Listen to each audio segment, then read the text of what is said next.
this takes, possibly. Hopefully not, but that's the reality, right? That's the reality with the top of funnel. It's initiate relationship, nurture relationship. That's what it comes down to, plain and simple. Being knowable, being likable, and letting them trust you along the way, and being a resource for all things real estate. Yeah, I mean, I bought Zillow last year, and I've got 200 contract, so I'm making my money back on it. But I'm not interested in just making my money back and just breaking even. I'm not interested in that. That's I'd have to close so many of those just to make Zillow. That, and I'm chasing buyers, and I'd rather chase sellers because they have something of value, whereas buyers are just like, I'll just go with whoever wants to sign up, whoever shows me the house that I want, and there's zero loyalty at all with these buyers. So a lot of them, yeah.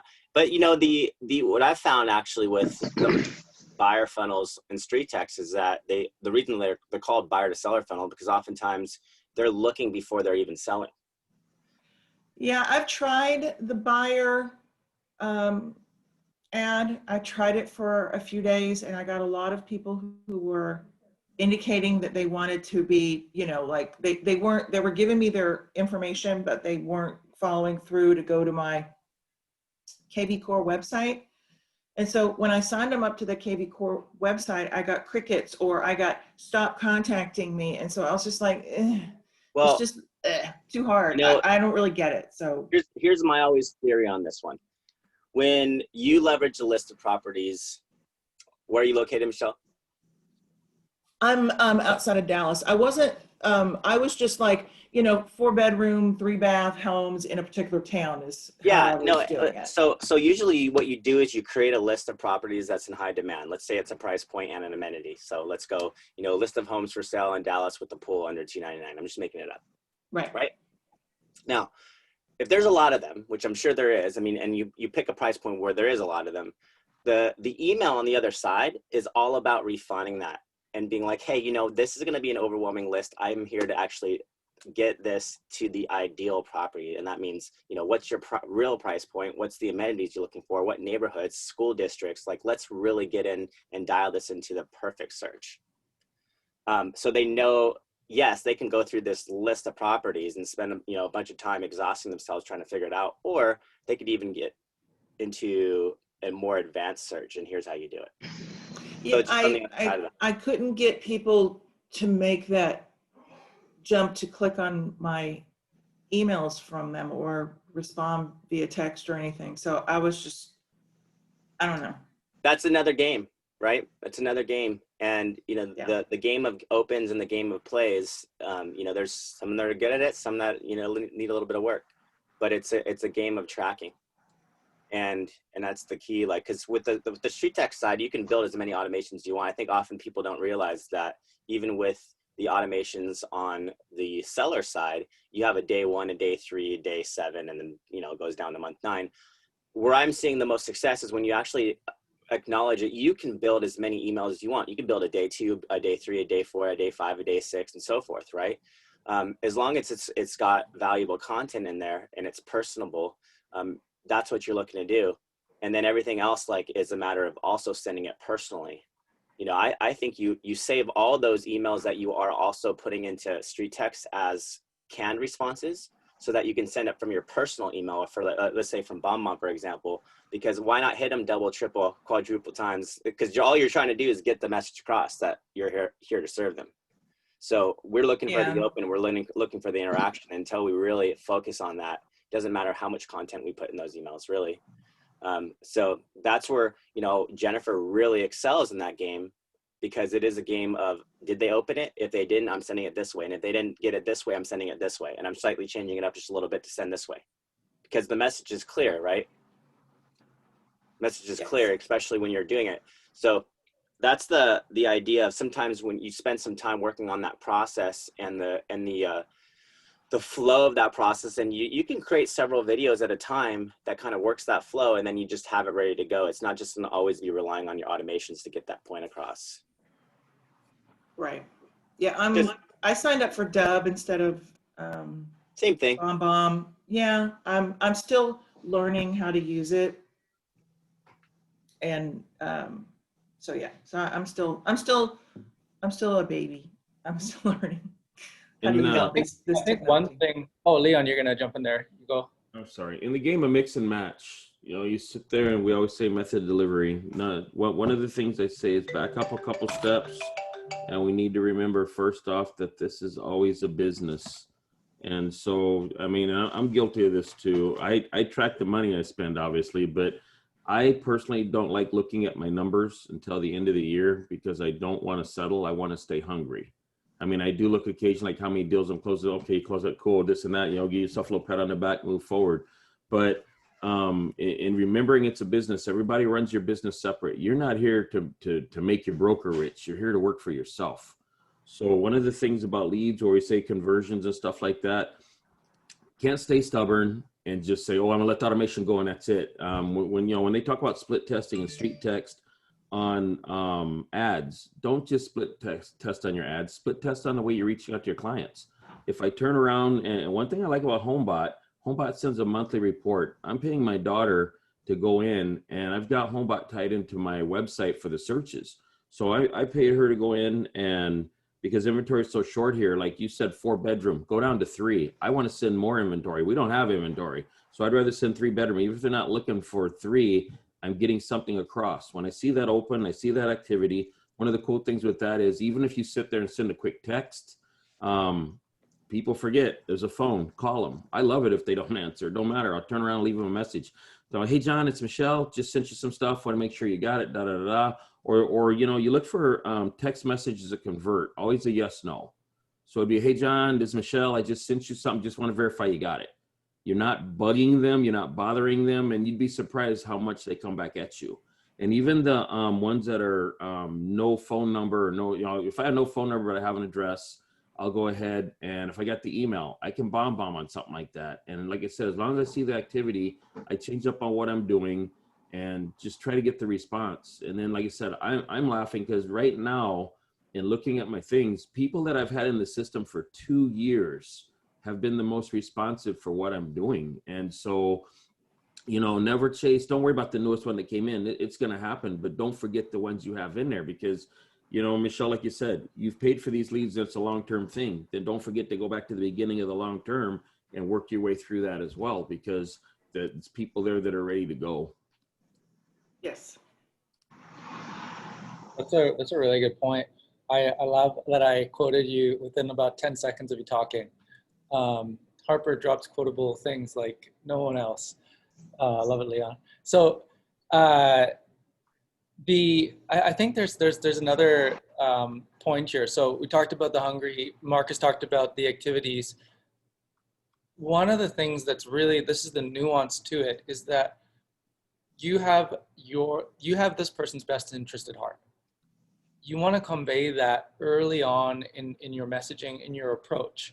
And I think that's why whatever style you take, choose the one that you're most comfortable with, because as soon as you feel out of comfort when you're reaching out to somebody, it comes across, but it doesn't come across like you're out of comfort. It comes across a bit salesy, and it's the weirdest nuance to things, but it really is there because ultimately you really care about their success.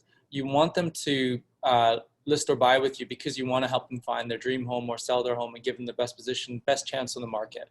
That's the truth. And you've got so much value to give. That's the truth. So you want that truth to be conveyed in your messaging. And the way you do that is when you're reaching out to them, always starting with the intention of how can I help you? How can I serve you? Uncovering, how can I ask those questions? Otherwise, what will happen is if they get a ton of messages, like 4 or 5 in a row, and each of those were an ask for their business or like a direct call to action, but not in their favor, that just looks like a salesy approach. And so there's the nuance there is you want to have high activity, but you want to make sure that it's coming from a place that you feel comfortable with, and you know because it will show in how you're communicating, and that's, I think that's like it's really the art to this whole process. there's one other thing I was thinking about. I've been thinking about this a lot lately. Is right now, September, October, November, December. This is the end of your year, and the way you build September, October, November, December directly translates to the momentum you carry in January. And so a lot of people, I remember Darren Hardy talked this. Darren Hardy, he was a real estate agent. He wrote the book Compound Effect. Amazing book. If you ever want to read the Compound Effect. And he said that other agents would say to themselves, I know this is way out there, but think about it for a second. January, February slows down, so I'm going to slow my business down. And I'm going to slow down December because I know it's slowing down. And guess what would happen? They'd have a slow January, February. But Darren Hardy didn't have that way of thinking. He said, I'm going to have the busiest January and February in my office. I'm going to just be so busy. And the way he did that is by his activities, September, October, November, December, leading up into January. And then by the time January started, he's so busy, he's just running with it. And I was listening to Mike Ferry, and Mike Ferry said that, he said two things which are really interesting. Number one, he said after every election, doesn't matter who gets elected, the economy always goes up a little bit. It's kind of get that jolt. And so that's pretty exciting. The other thing he said is that, and I think this is the truth as well, which is every year in real estate, 4.5 to 5 million homes are selling. It doesn't matter whether it's a good economy or down economy. How many of those homes do you want? And I think the point is that this time of year, things can get distracting. It's near the end. You're in September, October, November. There's a lot of stuff going on. The media is going crazy. We already have a distracted year. How do you focus on the activities that count for you now? The way in which you focus on those activities will directly translate to how you end this year and how you start next year. And so I feel like the most important thing right now is just having clarity on the things that matter, that's driving your business forward, and how are you serving people in that process, because you're going to be helping them have clarity with their own decision-making process as well. So that's something I really wanted to share this morning as well, is just have focus, have clarity, and know that what you do right now really counts big time. Well said. We had the conversion workshop yesterday, and I thought there was some enlightening moments for some people, but I really feel like a big part of that is the mindset you take, and you got to find that place and space to really communicate with body language and tonality what you're trying to say, especially if you're using video, in a very authentic and genuine way, because that is your absolute first impression and sometimes your last. And there's some of these people, unfortunately, that are struggling with the mindset, and that is showing in their struggle of conversion. And the environment's always the same, the room's always the same, the lighting's always the same. They're not like, you can tell, like, that whole definition of insanity is doing the same thing over and over and expecting different results. Even with BombBomb, what we don't realize is we get a notification to our phone, and we could just simply pull open our phone right there and send an email back with video. Like, it's not about you going to your perfect lighting and space and it's just like, do it and off the cuff, have fun with it. That's the whole point of having an app like that. And pulling out your phone and doing a selfie. It's so much more relatable than you trying to find the perfect light and video and so forth. Like that is the change up moment. Like, just acknowledge that if you have technology like this, more people are going to be loving that part of you than anything else. It doesn't matter. Like, I know sometimes especially with the ladies, like, I have to have my makeup on, I got to look perfect and so forth. Sometimes I think some of the most fun ones are you just coming out of the gym, because you're showing that you want to be available, that this is my life, this is where I am, this is what I do. And I think a lot of people are easy to relate to that side of you than always the the perfect real estate face that you have on. And that's why I always say, like, when we can find a way to connect and get them to see us as human beings with lives and families and values and interests, and whatever you post on Facebook, that's going to be probably the place where they start liking you most and following you. So that's the model that we're trying to communicate, is because you're interrupting their newsfeed today, and that's where they spend the most time every single day. So if you can create an atmosphere that's the same in that place of both giving value and becoming an incredible resource, but also being likable and having fun and posting things that are important to you, that I think is the people that you want anyways, that you're trying to get to follow you. So something to encourage you with, like if you have an app, if you have a phone, if you get a phone number, pull out the video just because why not? Video text. It's going to be different. It's going to interrupt them. They're so used to getting the same thing over and over again. It's just, you need to be interruptive in today's times, because we're always just like mindlessly doing things. And we're like, oh, another text, blah, blah, blah, blah, AI component. You know, it's like, you need to be somebody that's doing something different. And that's why when you see something happen, like a pop by and lands into a listing appointment, because that's different. Not a lot of people are doing that stuff anymore. So just consider that with your follow-up, and even with the way you do your automations and the way you do your emails. It doesn't have to be, you know, no one told you have to do this script that says, hey, this is Marcus with Remax Kelowna. Thank you so much for your Facebook home valuation request. I'll be working on it shortly. That's just something that people do, but that doesn't need to be you. The thing about it is, as soon as they go to their inbox, you can create and narrate an experience that you want them to have with the questions that you have to create the value and process that you want them to get.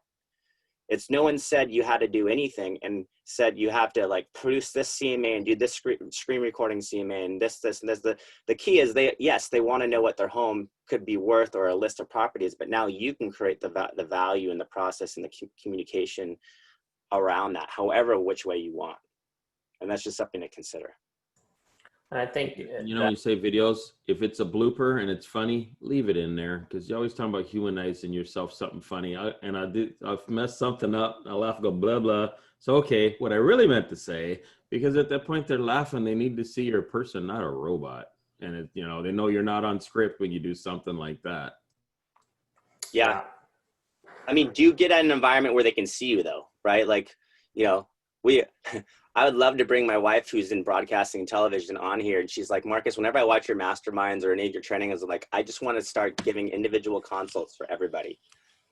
Because there is something to be said about it. We should bring her on here. So Yeah. so Lisa she's from that world. So she's got great tips and stuff, but we should bring her on there. Except for right now, she's about ready to burst, eh?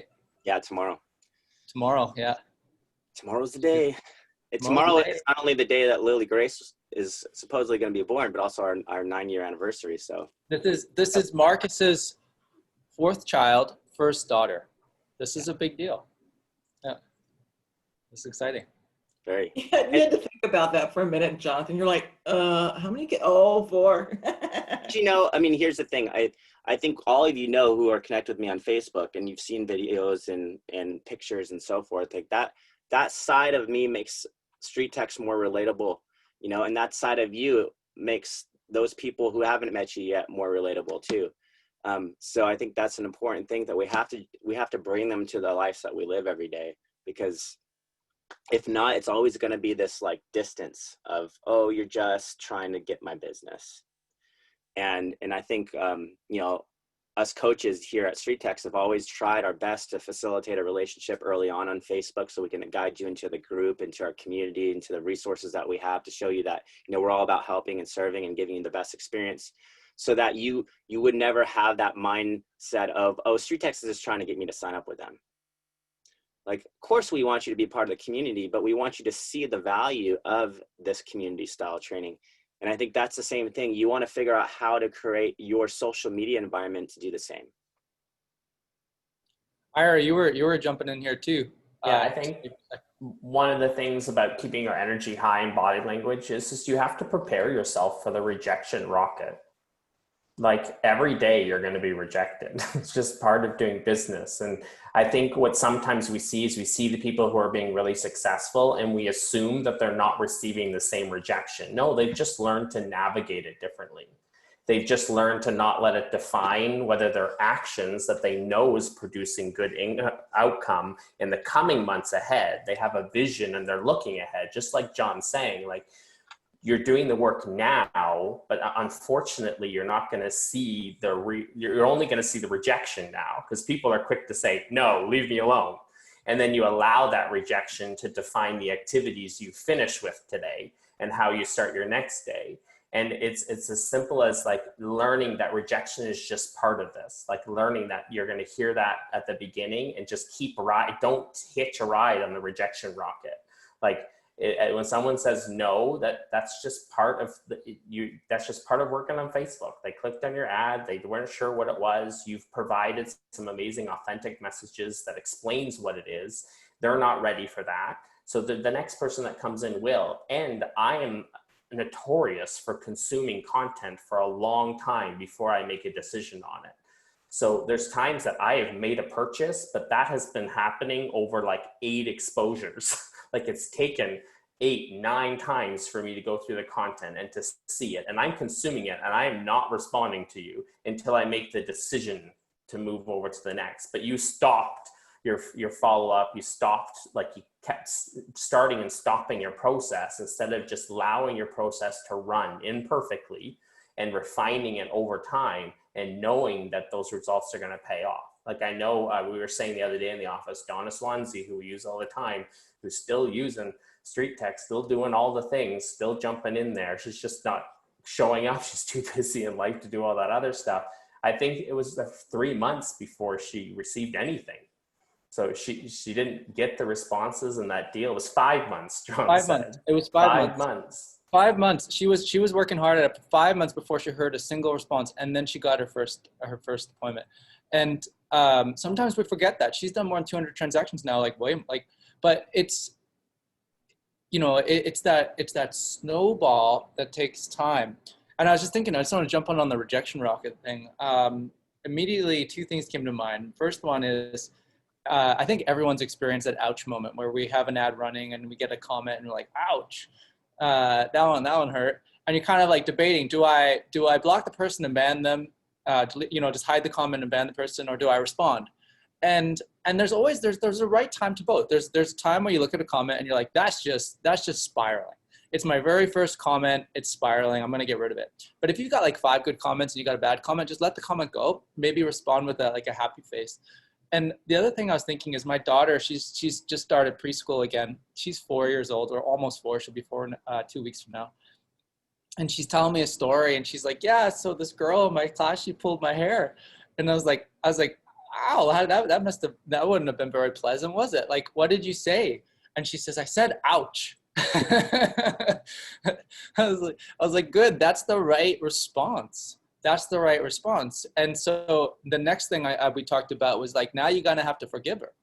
Have you forgiven your friend? And she's like, no. So I was like, okay, we're going to have to forgive her, because the next time you go there, she's still your friend. You still want to, be friends with her. So it's like, I think like learning the earlier we learn to be like, ouch, forgive, move on. It's like, then you're not carrying a backpack. That means you can run light into your future. And lead generation, like Leon, you talk about the fact that like you love it when people start because they got no bad habits. They got no bad habits because they're not carrying a backpack.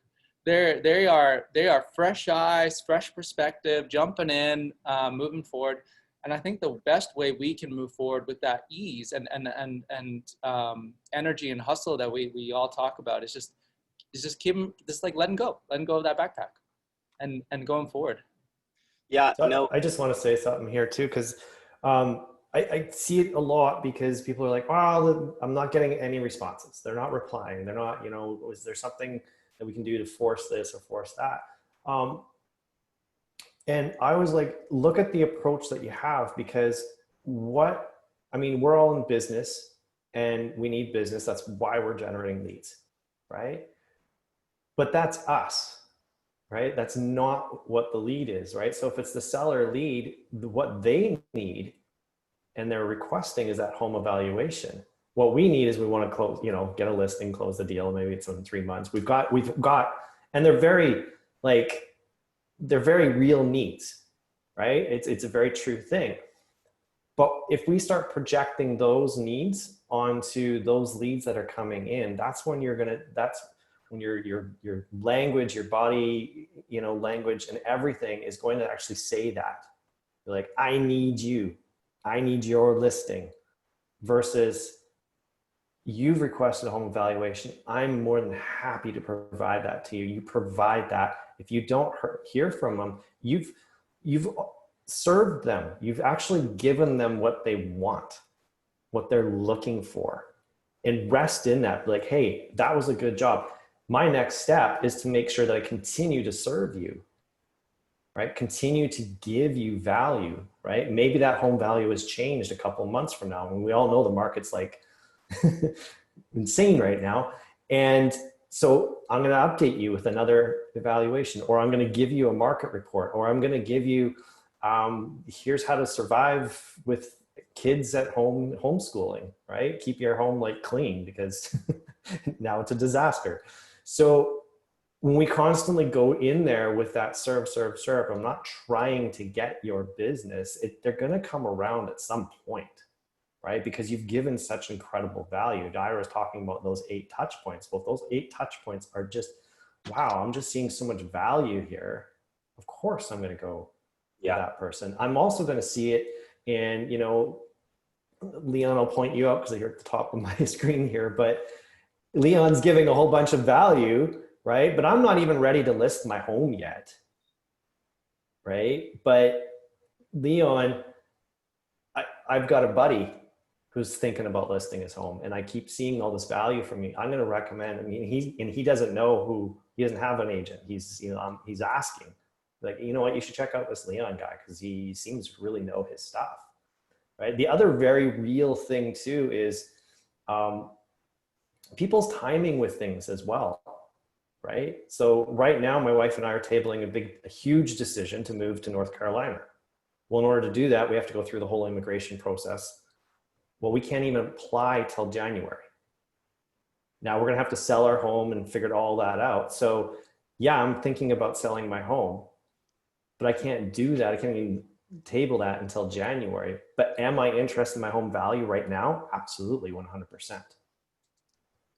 Right? So I'm, you know, if I see now, barbecue, yes.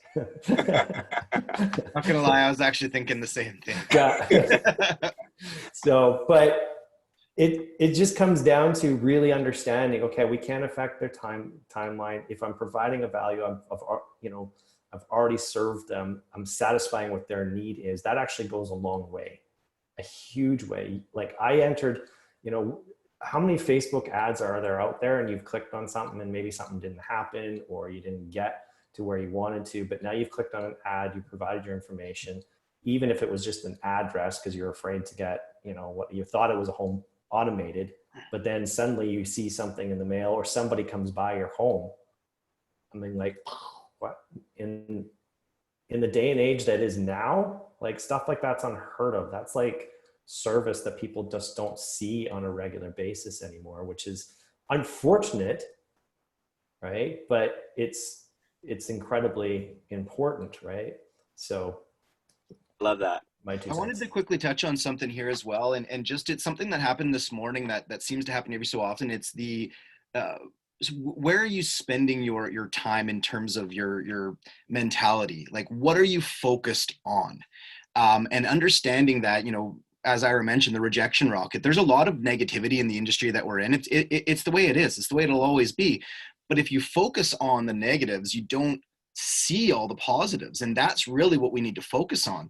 Now, just real quick, the individual I was speaking to this morning had told me they wanted to turn Julie off. I'm getting a lot of negative comments from Julie. I said, okay, well, understandable. We should look at editing the messages. We should look at a bunch of things. But first, why don't we quickly look at what those messages are and see what changes need to be made?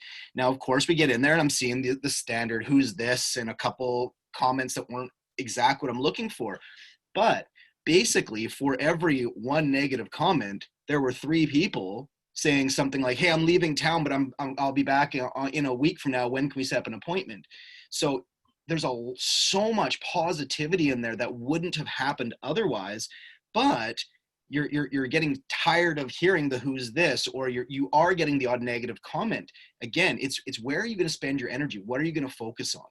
Right. And this brings me back to one of my first ever door knocking experiences. And when I first joined real estate, there was no social media. There was nothing out there like this. I used to have to sit at a mall kiosk and wait for people to walk by me, flipping through those big cardboard things, whatever you want to call them, if you guys have ever had those things, just horrible initial existence in real estate. So I decided to break out the mold, and I was going to start door knocking as everybody else was doing. And same thing. I had in one whole day, I was out for probably 6 or 7 hours door knocking. I had one positive, even remotely positive response. Everything else was negative. So I went to one of the people that was mentoring me a little bit in my career and just asked them, like, how do you do this? Like, how do you go out and get such positive reactions? How are you listing so many homes? And so he asked me kind of how things went. And I basically told him, for 499 door knocks, or for 500 door knocks, I got 499 horrible responses. And I had one who was, it's okay, at least for continuing conversation. So he asked me, how much money did I spend? Obviously, I told him I didn't spend any money other than my time, and yada, yada, yada. Long story short, how much money did those 499 rejections cost you? Not lots. What's that one possibility worth, though? Especially as a new agent. So yes, I spent a day doing it, but all of a sudden, just the realization I didn't waste a day, I gained a client. I gained a potential client. So again, I was sitting there, driving back to the office, dwelling on the negative. I just wasted a whole day for nothing. And after speaking to him, it's like, no, I have somebody to talk to. So I spent the next day, week, month, curating and managing that relationship. And I ended up getting my first listing. It took a little while. I think it wasn't for another month or two until that individual listed, but it was somebody that I got from that day, right? So it's easy to write that day off and say, okay, that was a waste. Focus on the right activities. Focus on the positive, right? You're going to find negative in everything that you do. It's going to happen. But there's so much positive out there that you just need to nurture, and that's what flourishes. So it's where you spend your energy is what's going to happen, right? So just a thought, kind of hearing what everybody else is talking to, that kind of spoke to me a little bit emotionally, brought me back to the good old days. And it's certainly something that I would say is steered me in the right direction. Is, again, focus your energy on the right things, and you'll do well. When I first started selling real estate, broker told me activity begets activity. And, a lot of times we have a tendency to hide behind automation. And I mean, I'm a kind of automated guy, but my phone's there and I respond. One thing, people sit there, they'll never say I never call them back if I don't answer the phone. And so sometimes, I always say about chasing the shiny new buttons. We have enough already in front of us that we don't use. And I mean, just to take it out the gate, when the lead comes in street text, I took my name off stuff and put Julie there, because first off, Julie doesn't hear the things that guys hear when it comes to rejection. And the one thing that you really need to be careful about is that you don't try to automate yourself so much to make it easier that you automate yourself out of a job. Right now they're talking about the IPO for an open door or whatever, this and that. And I was listening to another broker that said something that said that, you know what? Open Door doesn't go to the coffee shops and meet people. Open Door isn't the one in the neighborhood knows what's going on. I don't set up so much stuff that I give everybody 10 unsubscribe options from me when they get it from me. If I turn around, like I said, I love HomeBot because I see the activity. We have an MLS. You pay for it. It's the best information going. It's in real time. It's live. The minute someone updates, it's in there. So what I'll do is, if I have someone that's in there looking at something, and remember this, someone that says just curious, they were curious for a reason. So like Logan said, it might not be today, but 3 months from now, 6 months from now, who knows what it is. So what I'll do is I'll go in, I'll set a reminder in my phone or your Google Calendar, wherever you do it.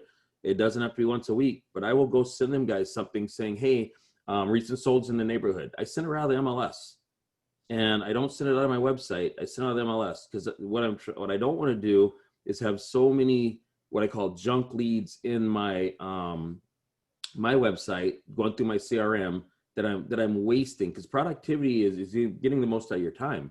So before I throw any of my Facebook leads and stuff like that right into my other Real Geek system, I'm making sure they're already doing things. They're in HomeBot. I let HomeBot run that stuff. I go ahead, and when I send them stuff out of the MLS, they've got my contact information out of that. And then, the one thing I really love that BombBomb to me, not just the video stuff, with it linked into my emails and stuff like that, tracking the activity and seeing people. When I get a guy that opens my email 5 or 6 times, they're interested in something. So, we always talk about the money's in the follow-up. take in, use, when they say use your tools wisely, I don't need to go drop $800 on a new program just because someone in New Jersey told me it runs great. I'm in Washington. While I pay attention to the markets of the rest of the world, if you're going to be the neighborhood expert, you're the neighborhood expert in the state, city, town you're in, not halfway across the world. So use what you already have. And because why buy another tool if you already have it? Use what you have and just, make it work, but don't engage yourself out of the business. Go ahead and make sure you're still getting that personal in there. Because like I said, I just had a guy text me while I was in here. He called me, I didn't take it. And I said, hey, I'm in the middle of a meeting. I'll call you back in a little bit, this and that, laugh out loud. Guy says, okay, hey, I'll wait, call me back. And this is a guy I sent something for the MLS, just, hey, homes are selling in your area, see what it's like. My biggest response this week was when I say junk mail. I turned around and we had the thing about the fires here. I copied it and I pasted it. I sent it up to 2,700 people the other day. And I'm just pinging from the results. And it's it's not garbage, it's legit. So they're looking at the fact about the fires, there's warning about, spark arresters, and if you're out camping, cold camps, but it's useful information. So I don't send the same thing about everything. I vary what comes across because you never know what other people's tastes or interests are. But that copy and paste I sent out has just been blowing my stuff up this week. So, I don't know what's going to come out of the guy when I call him, but he called me because of what I sent. And like I said, that was automated to go out initially, but it's, me sending it out behind for the follow-up. So, follow up on what you do. That's where the money's at. Love that. Be multidimensional. Don't be one-dimensional. Don't just always come across as the home value person who's trying to get them a home value, right? I think the more you can layer that with different resources and outside the real estate resource box too, that's the way to go. So think of the automations. Another thing I tell everybody is you all have colleagues and people you respect and people that will tell you, give you constructive feedback. Everybody should take that link from the ad that they have, because you have your view ad and then you have your view link. Take your view link and share it with as many people as possible that would give you constructive feedback, not the people that tell you what you want to hear, but the constructive feedback, and say, hey, do me a favor. If you saw this ad, and you can show them the ad too, and it was in your newsfeed on Facebook, and you just happened to click on it. If you got this email response, if you got this text message, would you feel like that was an authentic connection? Would you respond to me? Because you need to start recognizing that you have to stop wearing the real estate hat and be the homeowner who's just randomly scrolling on their Facebook newsfeed today. And that goes with all the automations that you're firing out. That goes with the personal responses that you're firing out. You need to mastermind about that process, because if that process is not connecting with the individual, you're never going to it's just going to continue to fall on the wayside. You're going to be frustrated. And you're like, but I'm sending all these home values. And, they're like, well, here's what I'm seeing as a breakdown. So that's what we need to rally around each other more, even in this community of street techs, is share what you're doing, how you're doing it, where you're struggling. The more you can post inside that group on Facebook, all these things that you're trying to do, the videos, everything, the more constructive feedback you can get, because we're all in it to help each other. But you're not gonna get any feedback if you're not sharing it. That's a really good point, because one of the you can use automation to make your life easier, but if the automation feels automated, it's not going to help you. And so that's why personalizing those emails, personalizing that messaging, making sure that it sounds like your voice. It takes really 5 minutes to go in there and make a couple changes, and it can have such a big impact on the number of replies you get. And just making sure that that there's a natural questions that pop up as well. Something else I thought was really cool. This is a different kind of win, but I really like it. I think it's a cool win for the community. So we have this event coming up in October that we're a part of, and I was talking to one of the guys putting it together. I said, so tell me a bit about your audience. And he said, well, he's like, 10% of agents are doing more deals, more listings than they've ever done. 90% are struggling right now, and they're struggling mentally, and they're just struggling. And he's like, so we're going to focus on that 90%. And I was like, really, 90%? I don't know if you remember this, but middle of lockdown COVID, we did a survey, how many people have done a deal in COVID. And there was a huge number here who raised their hands and said, yeah, we've done a listing, did a deal, done a stuff, did the full hands, gloves thing. that momentum is really testimonial to this group, like to you guys, you in here, because like that mindset, that go get him, that go drive him, it's directly relating to your business. The way that Mike Ferry said it, I love it. It's like, working with buyers is actually pretty easy. You're just basically helping a person find a home. You're looking for homes. It can take a long time. Like you can have people who have a home, that they look at their first home and they're ready to go and they buy it, which is awesome. Or you can have, show 200 homes, multiple offers, keep losing them. They can take a lot of work. But when it comes to winning a buyer is pretty easy. Winning a seller is a different journey. Winning a seller is all about creating trust and helping them position their home in the marketplace and developing that relationship and building. But when you have listings, man, it's so worth it, because listings become a net. They become a driver. You get inquiries on those listings. Like you get 10 listings in the marketplace, you're getting probably 30 more inquiries at least a month just from those listings that you have. So getting listings, but listings are turning over right now so fast that people who are really good at getting listings are getting more listings. But it's a skill that you got to cultivate and you got to learn.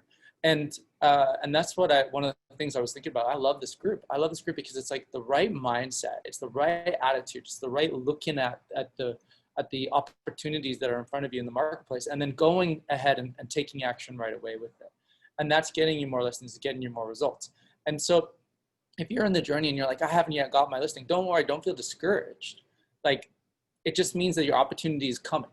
It's around the corner. So keep doing what you're doing, because what's working for Leon, what's working for Jen, what's working for Wendy, what's working for George, what's working for the community, what's working for Donna, it's working. So just keep doing it. Follow the program, and you will see those results. And you're going to move yourself into that 10% and higher. And so I just keep on keeping on. Like this is I feel like, yeah, I'm really, this may sound crazy, but I'm really looking forward to 2021, because I can see things really opening up. I can see the momentum. I can see how people are excited to get back out there, back to restaurants, back to venues. And when that stuff opens up, it's gonna really open up the economy in a really good way.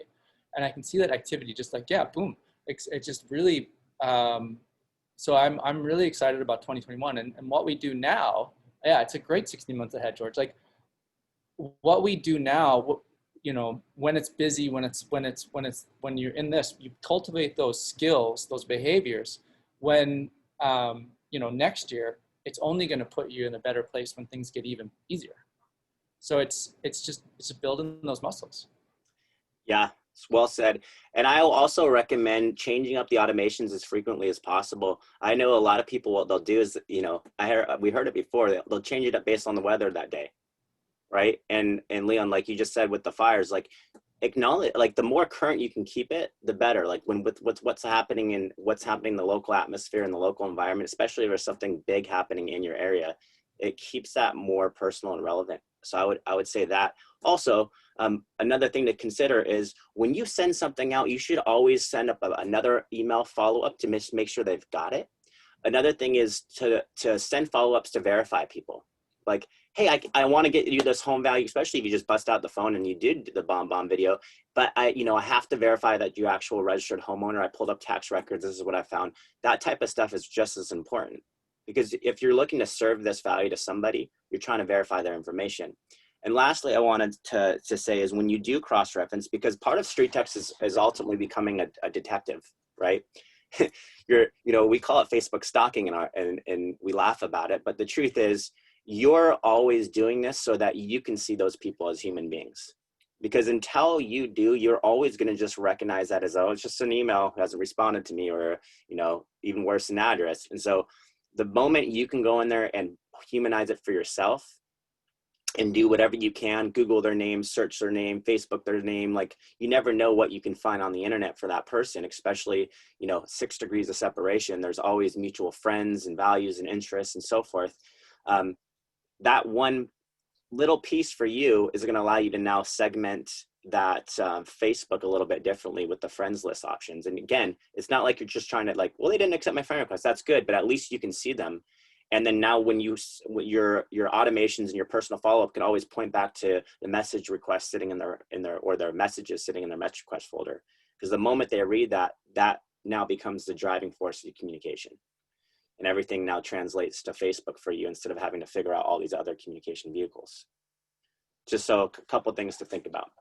And that was something that I wanted to address and talk about as well, is ask everybody here, when was the last time you actually went through your automations, right? When was the last time you clicked on that view link button on ads, set yourself up as a lead and actually see what the flow is, see what everything was, see what that first email looks like, go into the funnel section and go through the emails one by one.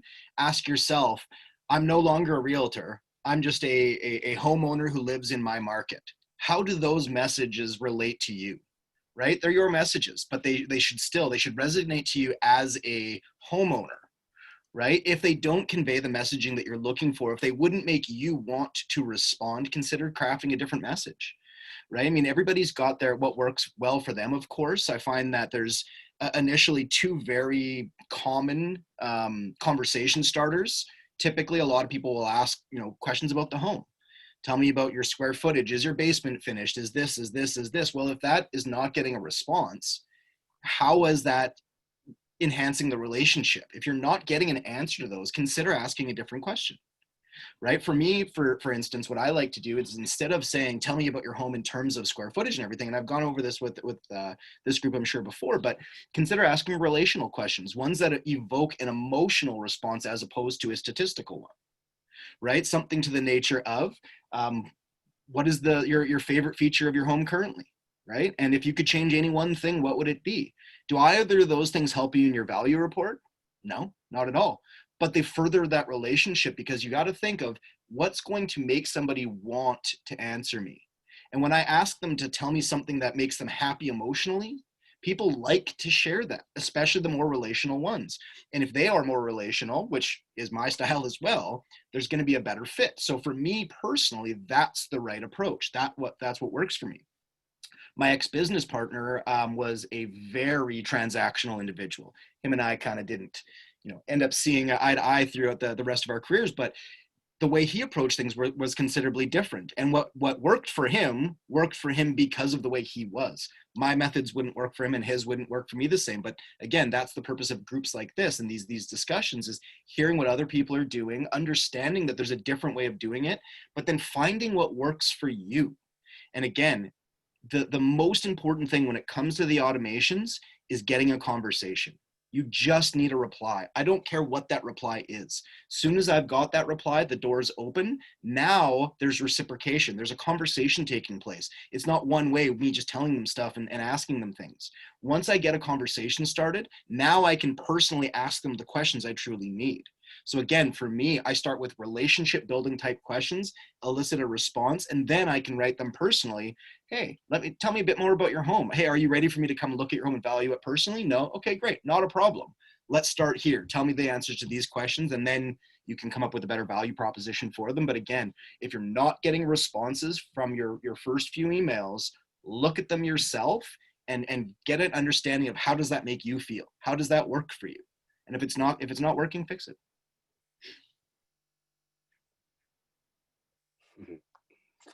So Leon said, ask binary yes or no questions. That's the truth. Like so sometimes you're not getting replies, that means you're not asking the right question, because sometimes yes or no is all you need. Did you get it? Yes. Yeah, make it simple, because even if you ask if they got the list of homes you sent them. So like I said, when I send the MLS thing out to them, I don't set up a saved search for them. I go in and I pull it up and I send it. I don't want to build anything I don't need to come back later going, what's this? And try to second guess yourself, or what was that? I just pull up what's on there. I send it to them. And then I might say, hey, John, I just sent you out a list of the homes that just recently sold in your area, just making sure you got it. Simple yes, no, there's no pressure on them. And then from there, I might send them a link saying, hey, well, if you want to go in and just kind of look for yourself, here's a link, go in. And then always use your competition to help you, because the one thing I always say is, if you're running your own website, most people, they're going to go to the dreaded Zillow. That's, face it, Redfin, whatever. That's where they start. So what you do, I always joke about scared straight. I tell them, hey, look, here's a link to my site. Don't worry, I'm the only one that's going to answer. You're not going to get 50 Zillow brokers calling you, trying to bugger you, this and that. And in their mind, you're building this picture like this is half the reason, actually more than half the reason why they don't want to sign up on anything, because they're so worried that the minute they sign up, you know, their information's all over everywhere. You see so many times on Facebook, oh, this is a scam, this is that. So I defend that. I go, no, actually, it's not a scam. I'm a real realtor. This is my office. Look me up. Da da da da da. I legitimize myself. And so when you turn around and get that yes no answer, the number one thing is you want to get them on your site. If you've got a mobile app or whatever, say, hey, download that in your phone, whatever. When you're running around, you can look it up. Got any questions? Just let us know. And like I always preach a team concept because I do referrals. So I just tell them me or one of the team will get back to you. But I just let them know that I'm not here to pester the crap out of them, but I'm here when they need me. But you've got to get a response in order to get all that started. That's really good. Those are good points. Does anyone here have any questions or anything they need help with specifically? And it's kind of coming in the mind because this is a really good opportunity to ask those questions. I just had a quick question on HomeBot. How, Jennifer, she'll go in and she'll see all the individuals that haven't watched the video, she resends them. Now, is she usually resending them again through HomeBot, or is she just doing them through a general Gmail account? Or is it a combination? I don't think Jennifer uses HomeBot. I think you're thinking maybe Wendy. Jennifer actually doesn't use HomeBot. You're thinking about No. I meant through BombBomb. I'm sorry. BombBomb. Yeah, BombBomb. Yeah. Yeah, she'll send them from BombBomb. Jennifer, do you want to answer that? There she is. Hey, Thad. So yeah, I resend through BombBomb, and actually what I'll do after the first time I resend it, if they don't open that, then I just change the title. So I'll go in through BombBomb and I'll go to edit, and then I just change the title because people, they don't know who you are. If they delete your email, they're really not looking that it's from Thad. So they're just looking at that subject line, and that's how I get them to open it. Okay. So can you show me, do you have to put in the text again when you resend it? No.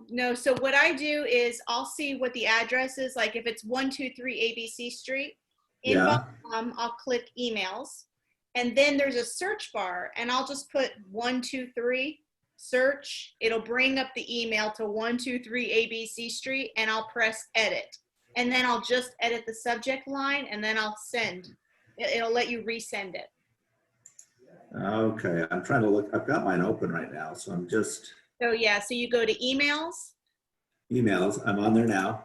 Yep, and then you find the email. So if it's 522 whatever street, you type in 522 search.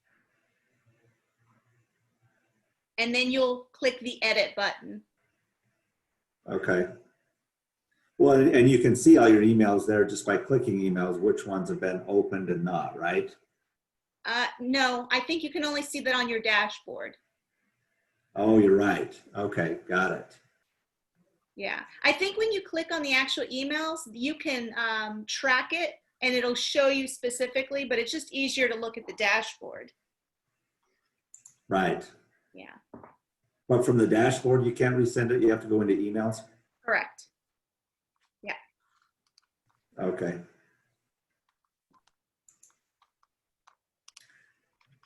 Oh, good question. Anyone else got a question? I have a question about the automations. So I know that the texts and emails you can set like a time window of when they'll stop going out, like at 8 p.m. or whatever. Do those go out if somebody puts it in at like 2 o'clock in the morning? Do those go out first thing the next day, like that welcome email? Exactly. And the text message? Okay. I had something that I wanted to share that for people looking to really do something unique and different in the seller side on the ads. What I've been pushing for, and there's a workaround that Troy showed me today, is when you look at this in your dashboard, when you go to your settings and you go to assets, all the pictures are sitting in there as PNGs. So when you look at and open it like this, for example, you could download that as a JPEG. And the reason why you'd want to do that especially for a true A/B test right now, because we all know about the split test, right? The split test is the 3 ads, 24 hours, let the best ad win type of thing. But an A/B test is a slight change. And what would be a slight change? Well, a slight change would be working this funnel down here for you guys. And I pointed out this one many times. It's the "What's your home really worth" conversion template. It's essentially saying, I'll just show you right here. It's basically saying, what's your home really worth? Enter your address, receive your home value. So if you took that same image with the map and put it into this funnel, that's called an A/B test. Are you guys following me? An A/B test means you're not changing but one thing. Everything else stays the same.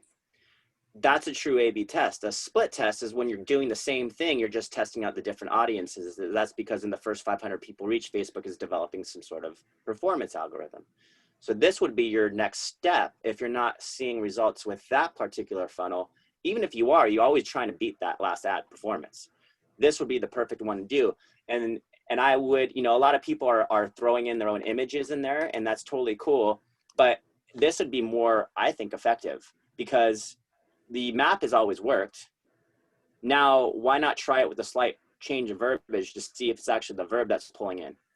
Because the enter the address, receive your home value it's what we're asking for anyways, right? That's the key. And so if we can get more people to click through because of that call to action, we're going to get more leads.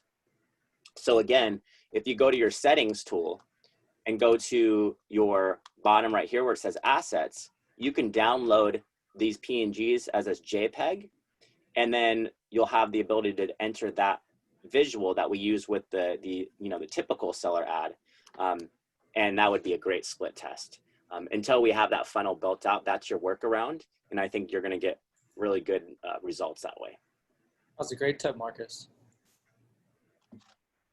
So A/B test versus split test, right? Because here's the thing.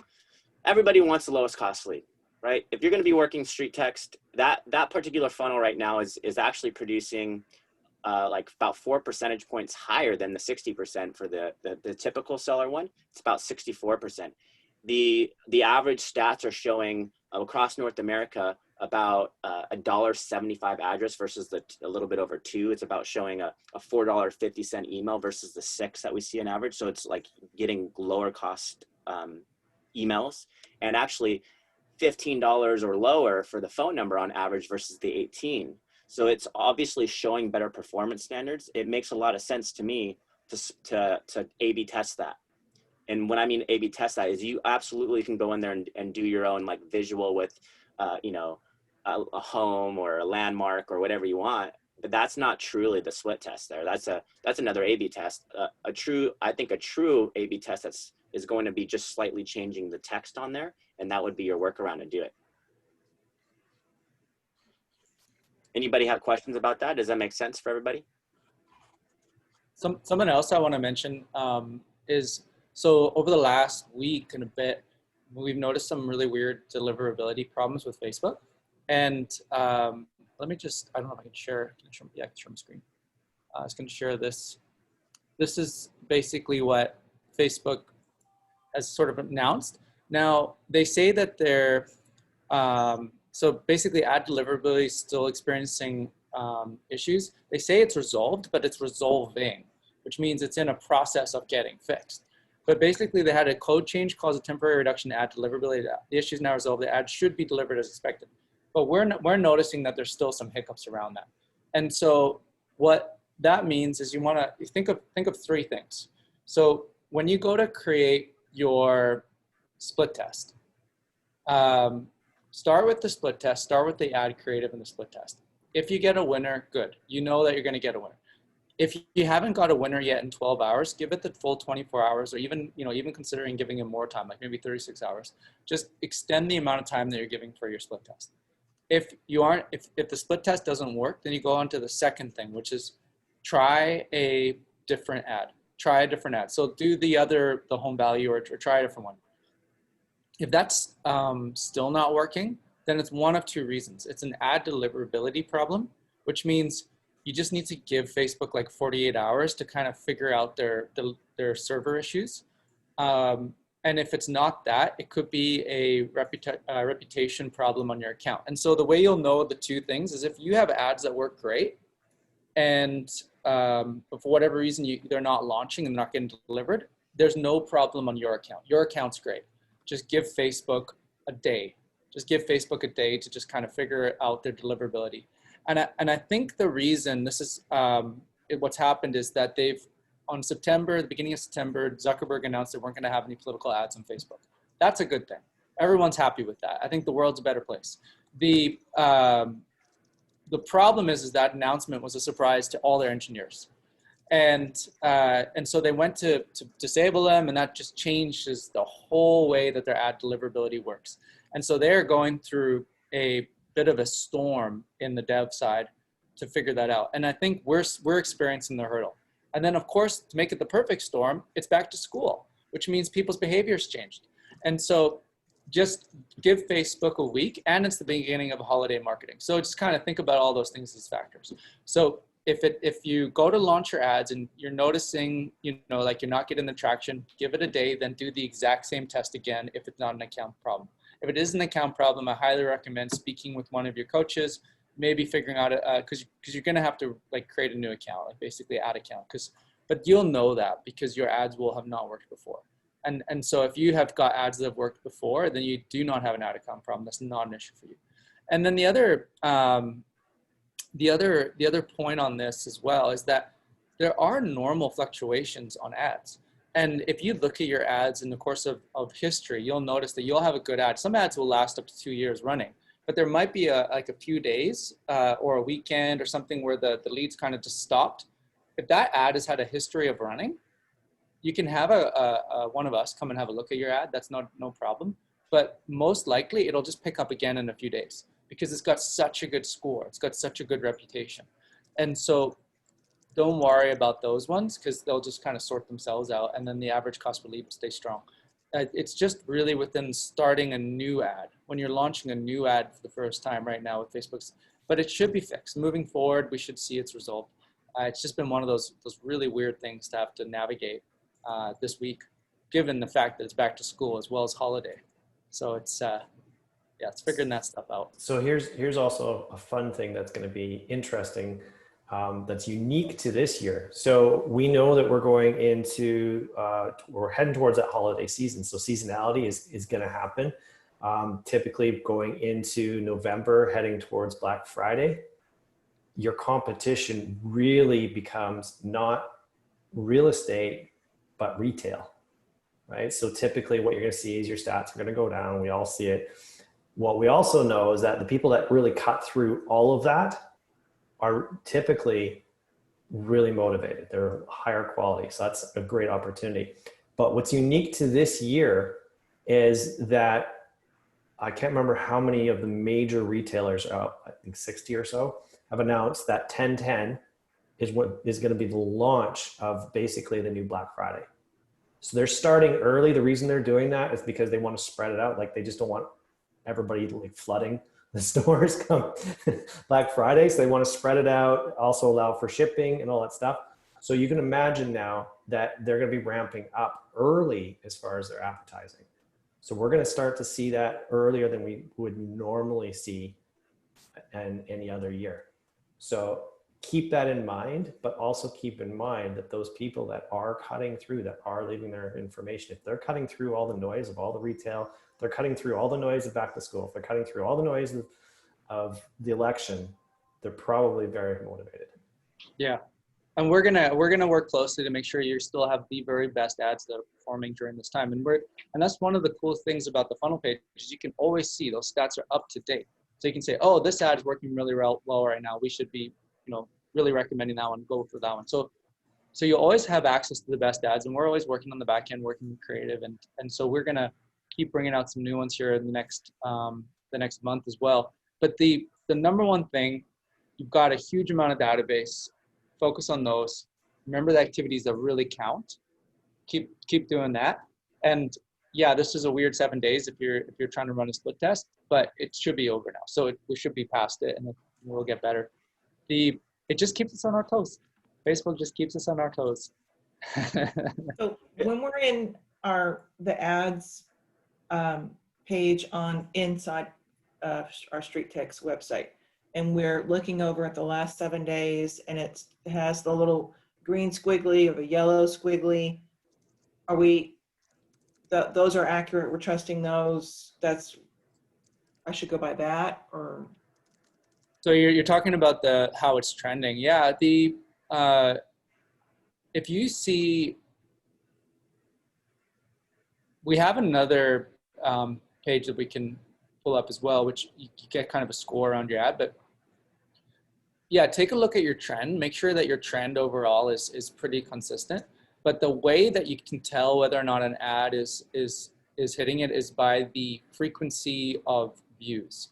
Basically, if you have an audience, you want to make sure that you aren't hitting audience fatigue. This is kind of getting into the more technical side of it. And this is where you could have maybe a coach kind of look at it with you. But if you're, if say your ad's hitting a frequency rate of 3 or 3.2 or whatever it is, like that's when you're going to start to say, okay, my audience is getting fatigued.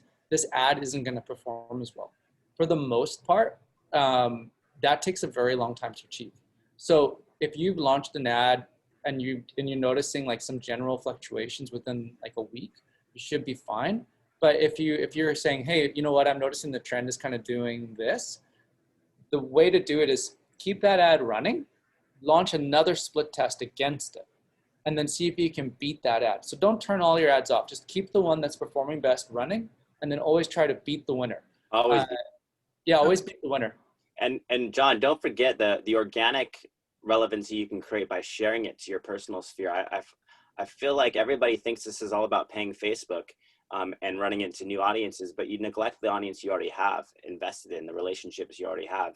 So when you go to view your ad and share it as the original post, but just do a message that's more personal on top that says, hey, this is for everybody in the community. I just want to let you know I'm always updating home values for anybody who wants one. All you got to do is submit your information below, right? Or whatever it is that you want to say, but push it to people that you already have relationships with.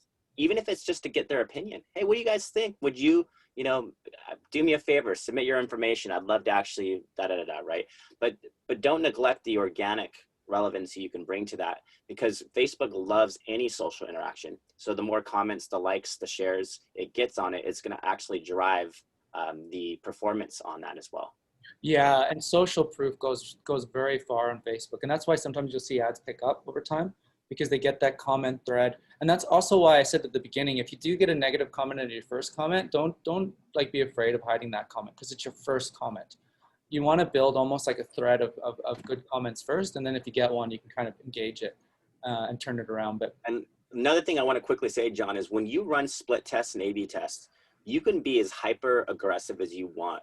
No one's like, if I went right now into any one of your accounts and launched 10 ads, all at $10, you'd be like, oh, that's crazy. I can't spend $100 right now. No one said you have to actually keep them running for the full 24 hours. The key is the more ads you run, you're just waiting until one of them hits the home run with the phone number as fast as possible. And then you're just quickly going pause on all the other ones. So the more you get out there, it's just allowing you more opportunities to find an audience that's giving you lots of clicks. And ultimately, as soon as you start seeing those leads come in, you recognize the source ad ID it's coming from, and you analyze, and you're like, is this in the neighborhoods that I want to be in? Is this got me like the best information? At that point, you can start making some very educated decisions. And at that moment, you probably only have spent X percentage of that total budget. So that's the key with these split tests. It's just a way of playing the Facebook lottery in your favor. Marcus, when we run this A/B test, should we launch it 2 or 3 times to split test the A/B test? Yeah, 100%. What I mean by that is, so the typical, if someone were to buy your home, would you sell it, find its value in the current market? Well, an A/B test of that, okay, would be satellite versus terrain versus map, right? Because you're slightly changing something there. The split test is 3 identical things at the same time. So if we're doing the actual A/B test of that template, we're just now going into the what's my home really worth, enter your address, receive your home value, and everything is the same, at least from the image perspective, right? That's a true A/B test. So that's where you want to then split test that vehicle, Okay, so forth.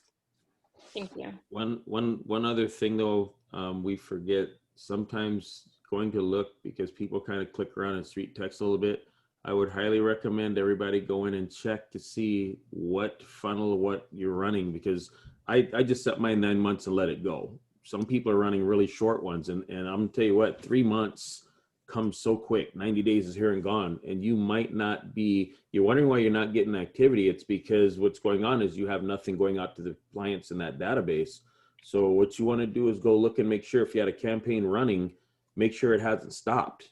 Because if it stopped, they're not getting anything from you out of that other than unless they're coming back into your Facebook. So if you've got a campaign that stopped, go in, take the names of all the people in there, set something up and reach out to them to get them going. Because the bottom line is if they're not hearing from you and you wonder why it's crickets, it's you, not them. So Yeah, I strongly suggest that's a great point. And what's really cool is that if you have an automation running and you have people in that automation or that funnel, and they say they have like a 9-month one or a 3-month one or a 5-month one, and they're in month 2, if you add a month 4 email, month 5 email, month 6 email, they'll get all those month emails coming up. So they'll get the updated emails that you do. And so that's, you can actually extend it. You can make it a mission. Say, oh, I want to do 1 email a month. You want to add 1 email for my next month. So whenever you're doing that, you're always adding you're building out your communication. And that's amazing, because think about that. Like, people who have a 5-month, 6-month, 7-month time frame, you don't have to actively stay on top of them now. The emails are doing the work for you. And when they're ready, they'll respond. And so that's just a really powerful way of leveraging that automation. Yeah. And Leon, that's such a good point, because that's why I say, like, when I have a slow day, I go to the very last page of my leads, and I actually, like, I'll make a video right there. So they're getting something personal that's not automated, or I'll send out my, are you ready for an updated home valuation? Because you're right. Like, so I have the automation, but I think it's great, especially, I forgot who said it, but someone said, don't always be at your office doing a video. It looks very scripted. So I make sure, like, when I'm out, like, I don't know, going to Walmart, which I can't stand, I'll just do a real quick video while I'm walking. You know, I'm one of those people, and, just reach out to them. But I think it's good when you're bored and have nothing to do, go ahead, start from the back of your leads. I mean, even if you sit here, and even if you do it once a month, it doesn't matter. But like I said, it's just, when I first ran my first campaign, I had looked at it one day and I looked at it, man, that thing's only ran like 90 days. I'm like, it'll be gone too quick. So I jumped over to 9 months, because the idea is, you say you're in it for the long term. Why are you sending them a short-term campaign? So it's like, you have the resources, use them wisely. And sometimes, I do the same thing. I'll ask other people that don't sell real estate what they think of something. If you're looking for something, what do you look for? Because we're so smart, we think we know everything for real estate. It ain't like that. And they might give you the most simplest thing. And that's why I always say, I love new folks, because you're just not locked into bad habits, and you'll come up with something, and you don't always have to answer. You just have to have the question. And I can sit here, and I guarantee you, I learn something every week I come in here. And like I said, that thing about the campaigns, when I hear everybody talking about, well, I'm not getting anything, I'm not hearing anything. And I'm wondering, well, what campaign are you running? Because as people get playing and clicking through this, 3 o'clock in the morning, midnight, whenever, you might not be asking Marcus or Logan or Ian or something, but you might change something and not be aware of it. And all of a sudden you shut off a campaign that's performing, or it might have been performing well, but now it shuts off and you're not aware of it. And all of a sudden you're saying, hey, what happened? Nothing's going on. It's the campaign. So just, you're paying for it, use it, go update it. Hey, Julie's free at that point. Yeah, one thing I do want to add really quick is what I put on there is a rough draft of me restructuring all the street text leads. The one thing I didn't put on there is after the 90 days, because I kind of want to punch people in the face at this point. And again, that's just from my marketplace, not telling you to do it in yours. I don't know your marketplace, but it's one of those things that I will, on like day 105 and 120, every 15 days, I'll send like a residual video. But at that point, if they couldn't take action, or I reached out to them and they didn't interact with me and the automations are still running, maybe I just touch them for the rest of the time for those 9 months, like you were saying. I'm talking about with opportunity.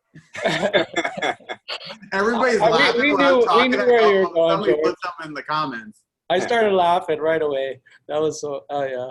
We knew Well, what you were saying. Yeah, I mean, again, at the end of the day, everybody's market is different. Some people are really slow still. New York is probably really slow right now, but I just referred a deal out to New Jersey, and the people were like, oh, I'm kind of nervous. I'm selling everything else. They've owned their home for 2 years. And I even told the agent, I interviewed 3 agents or 7 agents, picked the top 2. They picked out of the top 2. And the agent's like, I'm like, how's your market right now?